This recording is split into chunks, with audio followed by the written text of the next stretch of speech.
যেমনটা বলেছিলাম, মানুষের পাশে আছি, ছিলাম, থাকবো, তাই তো? এইটাই গ্র্যাজুয়েট চালা, যে গ্র্যাজুয়েট চালা বাংলা বিখ্যাত চালা মানুষের জন্য করতে এসেছি।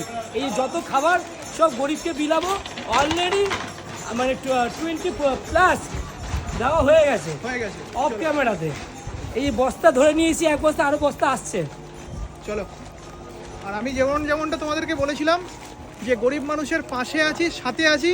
যে গ্র্যাজুয়েট চালার দোকানে এসে আগের দিনকে যেই ভিডিওটা করেছিলাম, সেই ভিডিও থেকে যা রেভিনিউ জেনারেট হয়েছিল সেটা দিয়ে কিন্তু আজকে গরিব মানুষের হাতে খাবার তুলে দেবো। চলে আসো, এই যে সেই গ্র্যাজুয়েট চালার দোকানের সামনে চলে এসেছি। দাদার মেয়ে, সুইট মেয়ে। রাধে রাধে, ভালো থেকো। চলো, ভালো বেচা কিনা হোক, দোকানের জন্য দান করলো, ভালো বেচা কিনা হোক গোবিন্দদের। আমাদের একটু আশীর্বাদ করো, এই তো করছি বাবা, যেন আমরা এইভাবে কাজ করতে পারি, সবার পাশে যেন থাকতে পারি।